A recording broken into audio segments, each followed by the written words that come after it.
Scream 2. In Scream 2, the campus of Windsor College is in chaos. A new killer wearing the infamous Ghostface mask is going on a murder spree, targeting students and anyone who gets in the way. Everyone's running around scared except for one man who makes the smartest move possible. He just leaves. That man is Joel Jones, the new cameraman working with reporter Gale Weathers. Joel isn't dumb, he knows the history. Gale's last cameraman, Kenny, was brutally murdered during the first Ghostface killings. Now, history seems to be repeating itself. As the new killer terrorizes the campus, Joel witnesses a key murder. Randy, one of the main characters from the first movie, gets killed in broad daylight while inside Joel's news van. After this, Joel doesn't waste time. Instead of trying to play detective, chase the story, or be the hero, he simply gets out of there. But what if escaping isn't an option, and you're forced to outthink a deadly trap? That's exactly what happens next. Saw V. In Saw V, FBI agent Peter Strahm finds himself in one of the most deadly and terrifying traps crafted by the infamous Jigsaw. He awakens to discover his head encased in a clear glass box that's rapidly filling with water. There's no visible escape hatch, no hidden mechanism, no way out. It's a slow, torturous death by drowning, and the panic sets in immediately. But Strahm isn't an average horror movie victim, so he's not stupid pretty much. Instead, he does what very few characters in horror films manage to do. He stays calm under intense pressure. He quickly assesses his situation and uses his brain. With the water rising fast, Strahm realizes that his only chance of survival lies in creating an alternative airway. With no surgical tools at hand, he grabs a pen, dismantles it, and uses the hollow tube as a makeshift breathing device. Then comes the gruesome part. He stabs the pen into his own throat, performing a DIY tracheotomy. Dawes nasty. It's an extreme and painful decision, but it's also pure genius. The pen acts as an emergency airway, allowing Strahm to breathe despite the box being completely submerged. This quick thinking turns what was supposed to be an unwinnable death trap into a survivable situation. Now let's see how a group of survivors used brains over brawn to survive a moving zombie nightmare. Train to Busan. In Train to Busan, a regular train ride turns into a nightmare when a zombie outbreak spreads rapidly through South Korea. Passengers are trapped inside the speeding train, while infected, fast-moving zombies fill car after car, leaving very few places to hide. It's chaos, but amidst this terrifying scenario, a small group of survivors come up with one of the smartest survival strategies in zombie movie history. The group realizes that the zombies, while aggressive and dangerous, have a critical weakness: their reliance on sound to hunt and their inability to see clearly in darkness. This observation becomes the foundation of their survival plan. When the survivors need to navigate through zombie-packed train cars to reunite with their loved ones, they decide to use the train's tunnels to their advantage. Every time the train enters a dark tunnel, the zombies become disoriented and much less aggressive, as they can no longer see their prey. The survivors time their movements precisely with the train's tunnel entries, sneaking quietly through the darkened cars while the zombies are temporarily blinded. But they don't stop there. They also use noise as a clever distraction. In one scene, they toss a ringing cell phone down the aisle to draw the zombies away from their intended path, creating a sound source that the creatures immediately swarm towards. This tactic allows the survivors to move undetected, minimizing direct confrontations and reducing the risk of being attacked. In addition to using light and sound to their advantage, the survivors improvise protective gear. They wrap their forearms in thick magazines and duct tape, creating makeshift armor to shield against zombie bites. It's a simple yet effective solution that provides an added layer of defense in close encounters. But sometimes, survival means preparing quietly and patiently for your chance to escape, like in our next story. 10 Cloverfield Lane. In 10 Cloverfield Lane, Michelle finds herself trapped in an underground bunker after a car accident. Her captor, Howard, insists that he saved her from a catastrophic chemical attack outside, but his erratic behavior and controlling nature make it clear that staying with him is just as dangerous as whatever might be outside. Realizing she's not safe, Michelle devises an escape plan that showcases her intelligence, patience, and resourcefulness. Michelle begins by secretly gathering materials to create a DIY hazmat suit. She uses a shower curtain as the main body of the suit, duct tape to seal the edges, and soda bottles to build an improvised air filtration system. She doesn't know for sure if the air outside is toxic, but she prepares for that possibility instead of taking unnecessary risks. The climax of her escape plan is a brilliant use of chemistry and environmental awareness. When Howard becomes increasingly aggressive and violent, Michelle takes advantage of the materials around her. She knocks over a barrel of perchloric acid, causing a dangerous chemical reaction that distracts Howard and forces him into survival mode. With Howard momentarily occupied, Michelle makes her move towards the main exit. However, the bunker door is locked with a heavy steel bolt. She quickly grabs an aerosol can and a lighter, spraying the lock with compressed air to freeze it. The rapid temperature change makes the metal brittle enough for her to shatter it with a heavy tool, successfully breaking free from the bunker. Now let's look at how a family discovered that silence wasn't just survival, it became their secret weapon. A quiet place. In a quiet place, the world is filled with blind monsters that hunt using sound. Every noise, no matter how small, becomes a death sentence. The Abbott family survives by living in total silence. Barefoot walks, sign language, and soft whispers are their daily routine. Among them is Regan, their deaf daughter, who wears a cochlear implant. While her family tries to protect her, Regan feels guilty and disconnected, believing her deafness is a burden in a world where sound kills. As the family navigates this dangerous world, they constantly face the terror of these creatures. But it's in the film's climax where Regan's perceived weakness becomes her ultimate strength. During a tense standoff, a monster closes in on Regan and her family. The situation seems hopeless. Guns can slow the creature, but not kill it. That's when Regan notices something strange. Her cochlear implant starts emitting a high-pitched feedback sound near a speaker, and the monster reacts violently to it.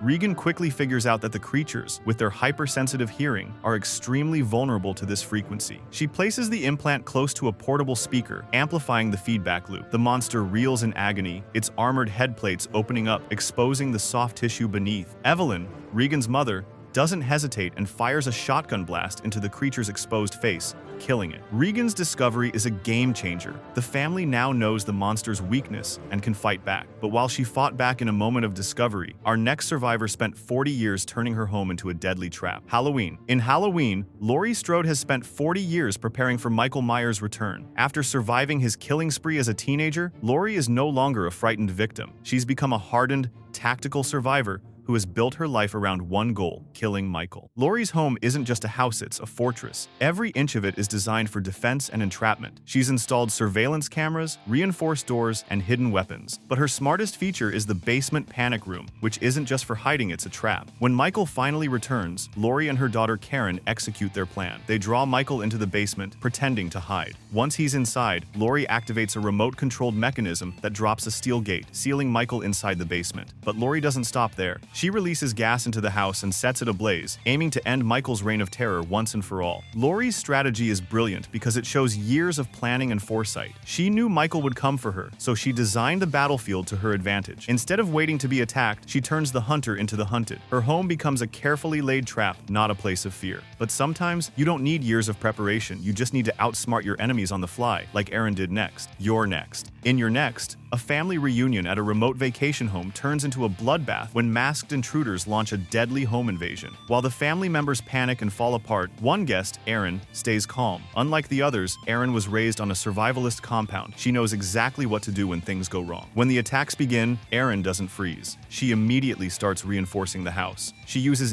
anything she can find to build traps and weapons. She hammers nails through boards and places them under windows, waiting for the intruders to step on them. She smashes lights to control visibility and give herself the advantage in the dark. But Aaron's survival instincts don't stop at defense. She goes on the offensive. She lures attackers into her traps, uses a blender as a lethal weapon in one fight, and blinds an enemy with a camera flash to gain the upper hand. She turns the entire house into her battleground, controlling the space with precision. What makes Aaron's actions so smart is her ability to adapt and think several steps ahead. She doesn't rely on luck or brute strength. She uses her environment, turning everyday objects into deadly tools. While the intruders are skilled killers, they're not prepared for someone who fights back with such tactical brilliance. But survival isn't always about physical traps sometimes. It's about turning your mind into a shield, like Chris does in this next entry. Get Out. In Get Out, Chris Washington finds himself trapped by his girlfriend's family, who intend to lobotomize him through hypnosis. They have a process where they paralyze victims by sending them into a mental void called the sunken place, making it easy to transplant other people's consciousness into their bodies. Chris is strapped to a chair in a basement, forced to watch a looping hypnotic video designed to trigger his descent into the sunken place permanently. While seemingly hopeless, Chris makes a subtle and brilliant move. He notices that as he scratches the chair's armrests in frustration, tufts of cotton stuffing start to come loose. Instead of panicking or shouting, he uses this material to his advantage. Chris discreetly pulls out enough cotton to stuff into his ears, effectively creating makeshift earplugs. This simple action blocks the hypnotic trigger, the sound of a teacup being stirred that would normally send him into paralysis. When his captors come to retrieve him, they believe he is under their control. But Chris, fully alert and pretending to be immobilized, seizes the moment to attack. He uses the element of surprise to kill his captor and begins his escape. What makes Chris's decision so smart is the simplicity and effectiveness of his solution. He uses the very tools of his imprisonment, the chair designed to hold Hima's a means of escape. The symbolism of literally picking cotton to save himself adds a deeper layer of meaning. But even at a surface level, it's a practical survival move executed perfectly under extreme stress. But Nightmare on Elm Street. In A Nightmare on Elm Street, Nancy Thompson figures out that Freddy Krueger, a killer who attacks teenagers in their dreams. Nancy takes proactive steps to confront and defeat Freddy. Nancy devises a plan to pull Freddy out of her dream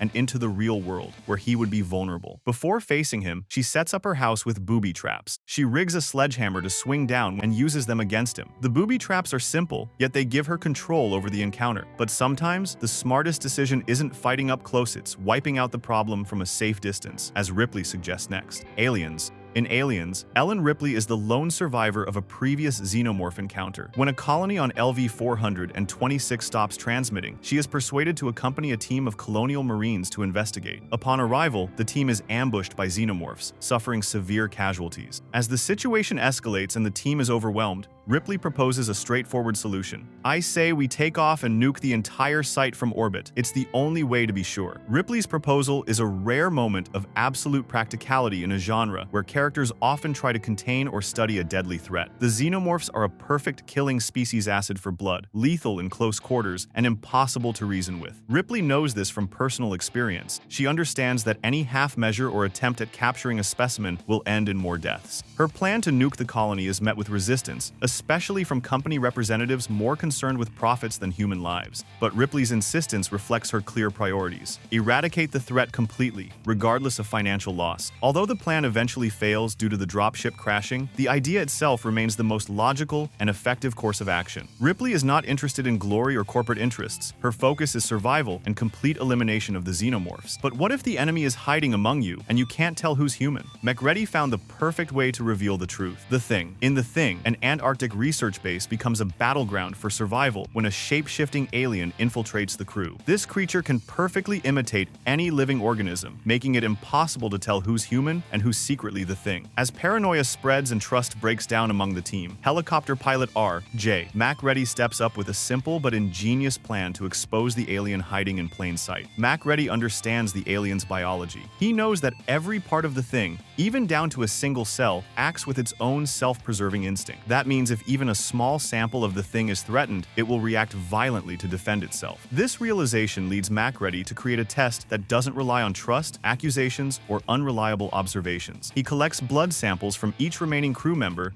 and heats a piece of wire until it's glowing red hot. Then, one by one, he dips the hot wire into the petri dishes of blood. His theory is simple: human blood will do nothing, but infected blood will try to escape or fight back. The test works. As the wire touches Palmer's blood sample, the blood jumps and shrieks, revealing him as the Thing in disguise. Palmer transforms into the alien and is quickly incinerated. MacReady's test succeeds in providing a clear, undeniable answer in a situation where doubt was killing them. But now, let's look at one of the smartest and bravest moves ever made by a child running from his own father in a deadly maze: The Shining. In The Shining, the final chase through the hedge maze is one of the most memorable sequences in horror history. Jack Torrance, driven mad by the Overlook Hotel's evil influence, chases his son Danny with an axe through a snow-covered labyrinth. Despite being a child, Danny doesn't panic. He notices that his footprints in the snow are giving away his position, leading Jack straight to him. Danny makes a life-saving decision. He stops, carefully backtracks in his own footprints, and then hides in the maze's hedge wall. Jack, unable to tell where Danny went,